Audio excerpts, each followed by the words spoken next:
sore, sahabat sehat Rumah Sakit Pertamina Tarakan. Jumpa lagi dengan saya, Ingrid Prastiwi, dalam acara Ngopi, Ngobrol Inspirasi. Belakangan ini banyak sekali muncul pertanyaan dari sahabat sehat mengenai permasalahan gigi. Salah satunya yaitu gigi berlubang. Beberapa orang mungkin tidak nyaman apabila memiliki gigi berlubang, terutama di bagian depan yang sangat mengganggu komunikasi atau menjalin kerjasama dengan yang lainnya. Nah, di Ngopi kali ini kita akan membahas salah satu treatment perawatan gigi berlubang, yaitu dental implant. Tentunya saya tidak sendiri, saya bersama dengan Dr. Gigi Denny Herdianto, spesialis bedah mulut Rumah Sakit Pertamina Tarakan. Yuk kita coba kenalan dulu ya. Selamat sore dokter. Selamat sore. Alhamdulillah, gimana kabarnya sore ini dokter? Alhamdulillah baik. Luar biasa dokter. Di tengah pandemi begini challenge buat menjaga kesehatan suatu anugerah yang luar biasa ya dok ya. Betul sekali. Ya. Dokter, seperti yang sudah saya singgung sebelumnya nih, mengenai dental implant, mungkin dari masyarakat awam di sana banyak yang belum mengerti nih dok. Betul sekali. Karena suatu teknologi yang terbaru ya dok di bidang gigi sendiri gitu ya dok. Ya, seperti bisa dibilang seperti itu. Mungkin dokter bisa menjelaskan sedikit dok bagaimana apa sih dental implant ya dok ya, maaf. Sebetulnya kalau dibilang baru, tidak baru. Sebetulnya ini teknologi lama gitu. Sebetulnya prosedur ini sebetulnya ditemukannya sebetulnya secara tidak kebetulan gitu. Mungkin saya boleh singkat cerita gitu. Boleh silakan dokter. Jadi sekitar tahun 1950-an itu ada profesor ortopedi namanya Brinmat. Jadi beliau waktu itu mengadakan penelitian tentang sistem vaskularisasi di kaki kelinci. Nah, untuk tempat mikroskopnya, kameranya, dia memasang plate titanium bulat gitu yang ditanamkan di tulang kaki kelincinya. Kaki kelinci tersebut. Pas akhir penelitian itu, dia bermaksud untuk melepas plate-nya itu. Ternyata terjadi penulungan, tidak bisa. Nah, prinsip itulah yang dipakai hingga akhir ini seperti itu. Intinya seperti itu. Jadi dental implant sebetulnya ada dua struktur. Jadi yang ditanam di dalam tulangnya, betul, itu dari titanium. Terus ada struktur di atas itu yang menyerupai mahkota gigi yang seperti gigi-gigi pada umumnya. Mungkin seperti itu. Jadi ya tindakannya ada proses yang harus dilewati untuk memasang itu tadi dari awal ya, sampai selesai prosedur. Nah, seperti itu. Seperti yang dokter sudah jelaskan prosedurnya. Sebelum masuk ke prosedur nih dok, sebelumnya ada nggak sih dok indikasi-indikasi untuk pemasangan dental implant ini dok? Mungkin saya bercerita lagi. Mungkin ada beberapa opsi perawatan, terutama pada pasien-pasien yang telah kehilangan gigi, bisa 1, 2 atau lebih gitu ya. Jadi kalau di bidang kedokteran gigi itu namanya protesa ya. Bisa dari gigi tiruan lepasan, bisa pakai seperti itu. Terus jembatan, bridge, yang terakhir dental implant. Kira-kira plus minusnya apa di masing-masing pilihan perawatan ini?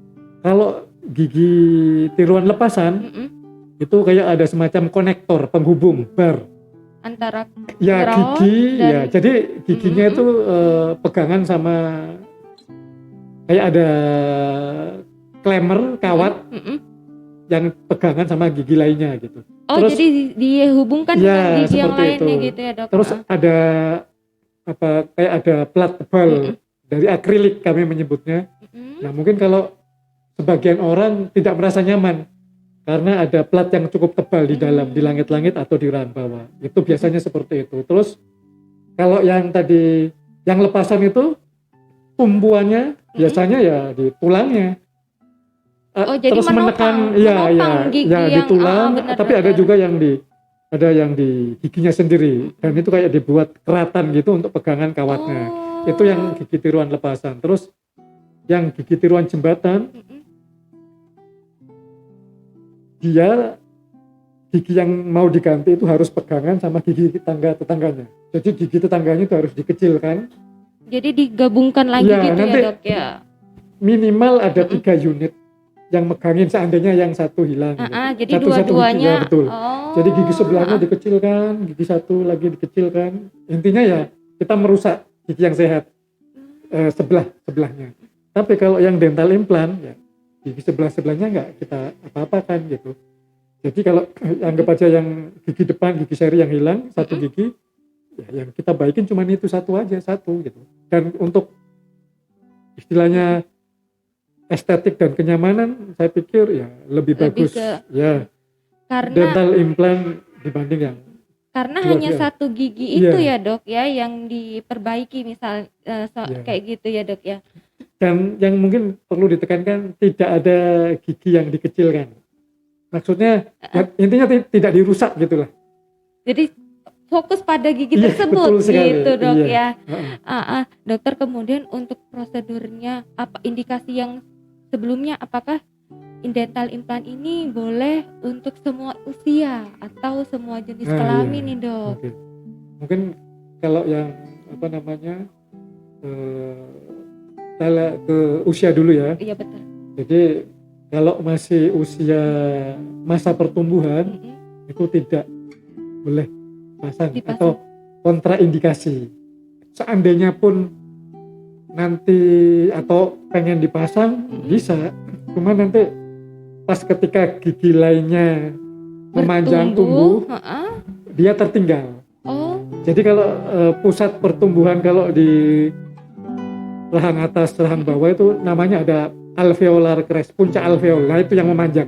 Nah kalau kita pasang dental implant di situ, ya itu nanti akan terhambat.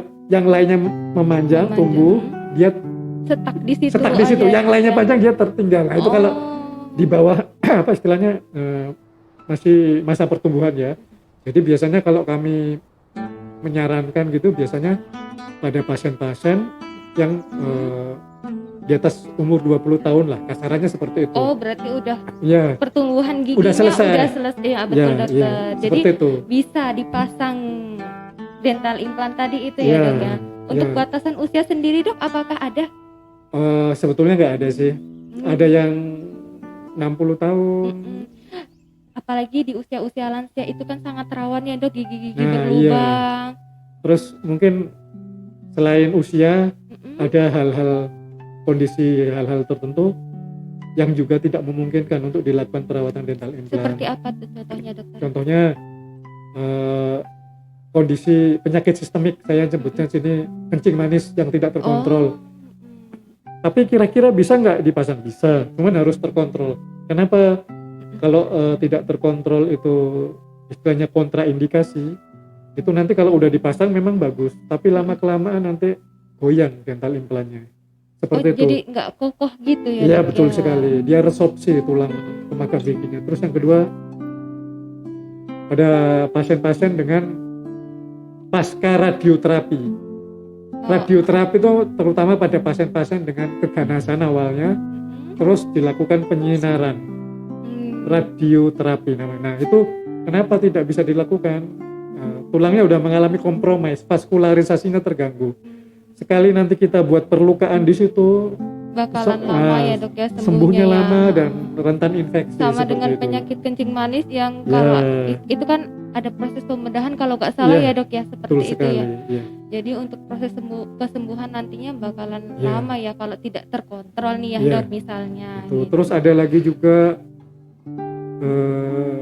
hypertiroid itu juga nggak bisa. Itu pernah ada riwayat pasien nggak sadar gitu ya. Mungkin sebetulnya tahu dia kalau punya riwayat hipertiroid, dia masang dental implant di kota mana. Waktu itu saya yang kontrol, kebetulan pastinya datang ke Tarakan, tanya, dok ini kemarin saya pasang dental implant dalam kurun waktu 3 bulan kok lepas ya, ada apa? Saya tanya-tanya, saya gali informasi, bapak ada ini itu, hingga terfokus pada bapak ada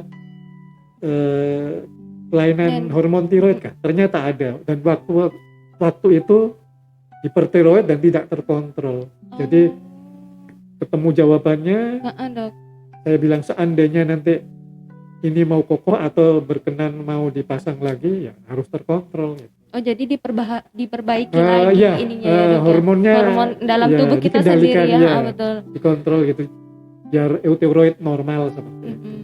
Kemudian nih, Dok, kan tadi sudah nih step-stepnya ya, siapa aja yang Ya. boleh, kemudian bagaimana sih, Dok, prosedurnya kalau kita mau pasang dental implant nih, Dok? Biasanya kan mungkin ya kalau di apa namanya, kalau biasanya saya mengerjakan, tapi ada orang yang tidak paham ya, taunya itu kalau giginya udah tanggal baru bisa dipasang. bener, Seperti Dok. sebetulnya enggak, ada namanya immediate implant. Jadi giginya dicabut saat itu bisa dipasang dental implant saat itu. Oh, Mahkotanya jadi saat itu. Ada yang seperti itu. Itu ada juga yang namanya early itu pencabutan masih dalam hitungan 1 bulan sejak pencabutan, itu bisa datang dipasang. menunggu crown-nya lagi, Iya, Dok. itu biasanya kita istilahnya menunggu proses penulangan atau bahasa ilmiahnya oseointegrasi. Biasanya 2 bulan.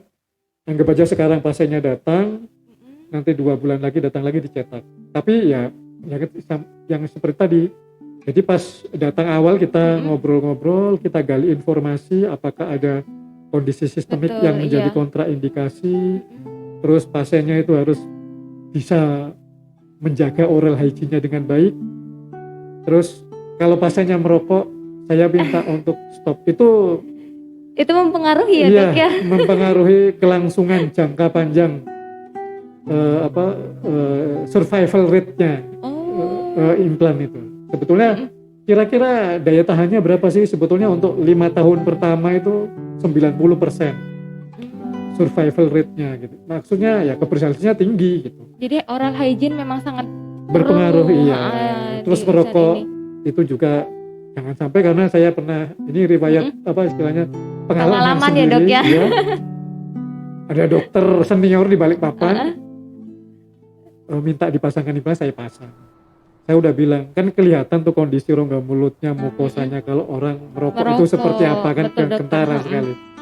Jadi udah saya bilang, Dok, mohon maaf, ini kan sudah dipasang dental implant. Kalau bisa kebiasaan merokoknya di stop gitu kan, ya biar kelangsungan dental implantnya ke depan bagus. Saya menyampaikannya seperti itu. Tapi ternyata ya mungkin sulit dilakukan ya, sulit. Dok.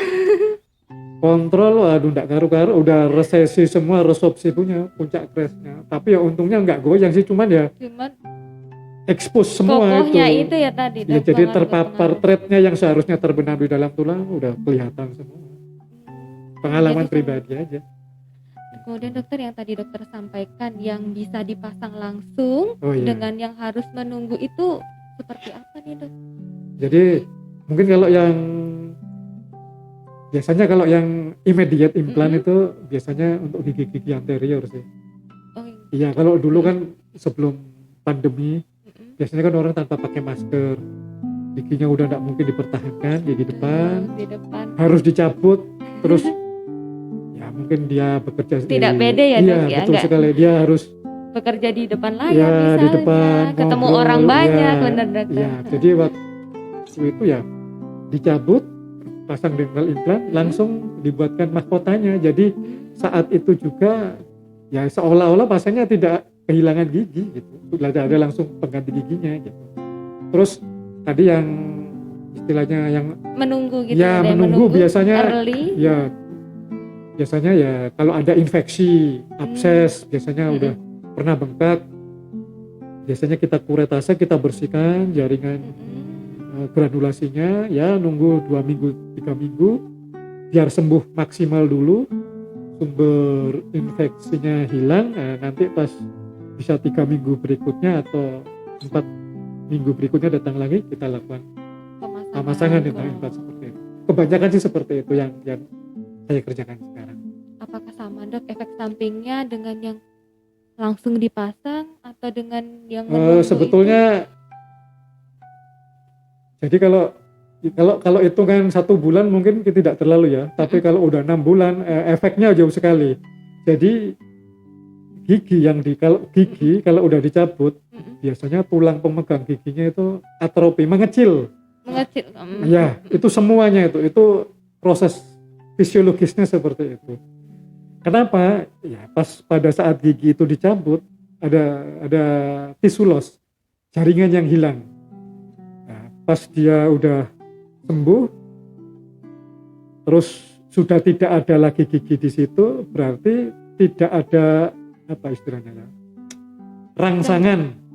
Kalau gigi kita menggigit kan ada terasa, ya, ada gampangannya seperti ada rangsangan di tulang di bawahnya. Nah, selain tisu loss tidak ada rangsangan ya, makinlah dia atrofi, mengecil.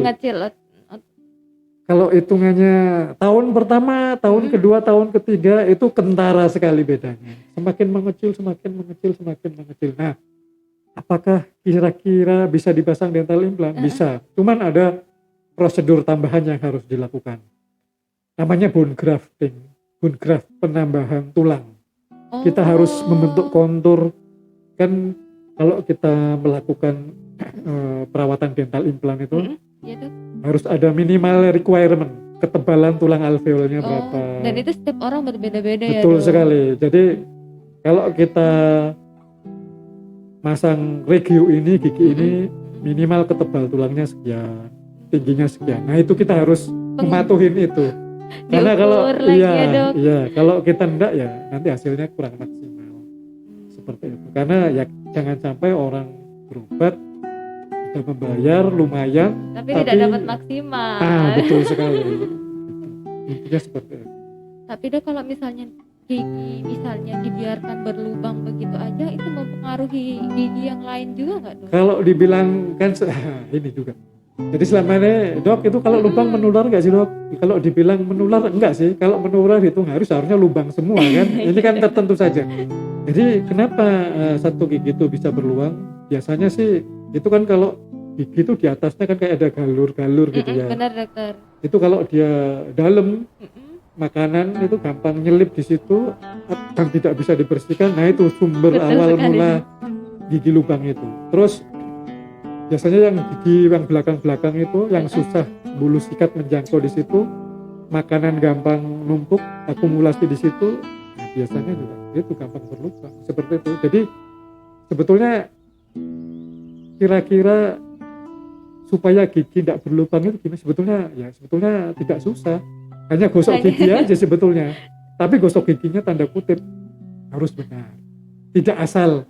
Masalahnya kan masalahnya kan kalau kita untuk ya kebanyakan lah ya, gimana cara gosok giginya yang benar. Sudah seger udah pakai odol, tanda kutip itu kan karena ada bantuan odol gitu. Kalau nggak mau, maksudnya kalau benar-benar mau merasakan sikat gigi yang sempurna gitu ya dok ya, pakai sikat aja nanti dirasakan sama lidahnya. Kalau masih licin berarti sisa makannya masih ada di permukaan giginya. Tapi kalau udah kasat berarti udah bersih, udah tersimpan seperti itu. Sebelum menjalani prosedur dental implant ini dok, pemeriksaan penunjang apa yang harus kita lakukan dok? Jadi biasanya kalau ada pasien datang konsultasi, kita biasanya minta panoramik foto ronsen gigi. Jadi tapi itu keseluruhan rahang, Nah dari situ nanti kita tahu, bisa menilai, mengevaluasi panjangnya berapa, kedekatan dengan struktur vital berapa mili atau berapa senti, terus jarak dari dasar hidung berapa, terus jaraknya dari gigi yang satu dengan gigi yang lainnya lagi, terus dasar sinus maksilarisnya berapa, itu semuanya mempengaruhi itu. Terus pada pasien-pasien dengan ada kondisi sistemik biasanya kita mengharuskan harus pemeriksaan laboratorium benar dokter, untuk ngecek kayak kedengulannya, terus ada infeksi kan? Jadi perlu prosedur yang prosesnya perlu dilakukan dulu ya dok ya. Nah terakhir nih dok, setelah dipasang pasti ada efek sampingnya. Apa sih biasanya dok efek samping dari pasien-pasien yang sudah terpasang dental implant ini? Sebetulnya kalau efek samping nggak ada sih ya. Mungkin awal pemasangan mungkin ada rasa nyeri lah beberapa hari. Ya saya pikir itu wajar. Karena kita buat perlukaan ya di situ ya. Terus kalau udah make gitu, kira-kira kedepannya seperti apa? Apakah bisa, mungkin yang sering saya tangkap tuh, dok ini bisa karatan enggak ya? Itu yang saya, kalau titanium nggak bisa karatan. Titanium ya dok. Iya, dia non ferromagnetic, metal pun juga nggak bisa nempel di situ. Iya, jadi kalau orang mau MRI, ada dental implant, nggak ada masalah.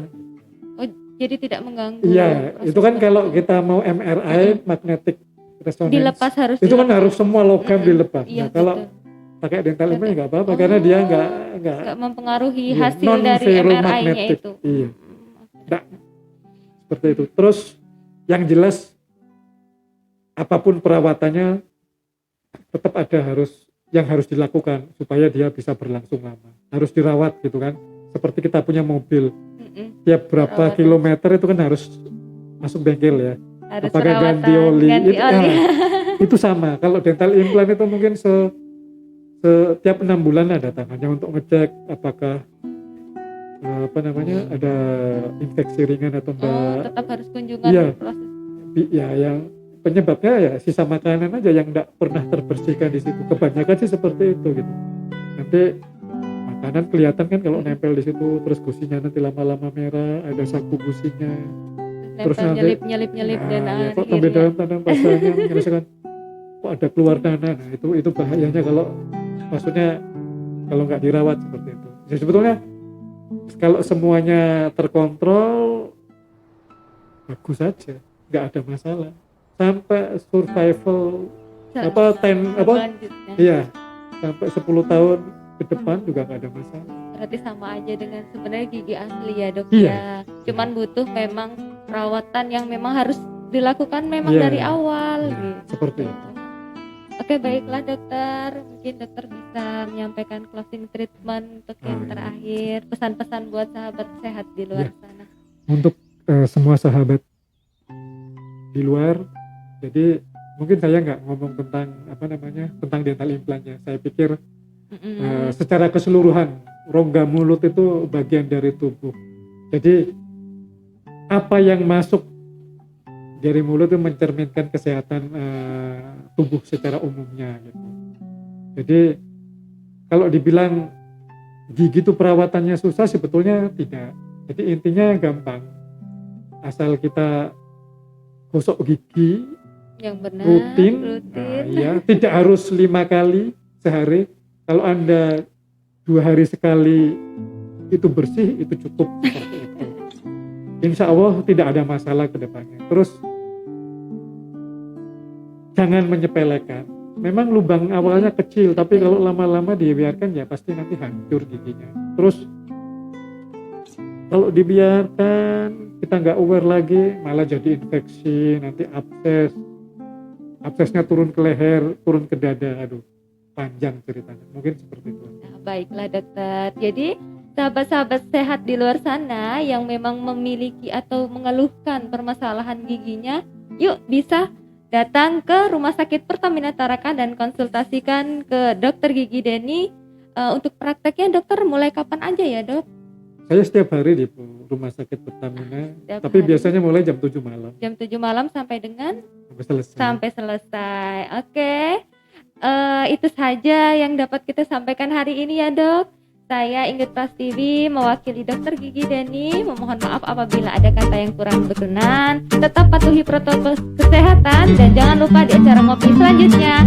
Bye.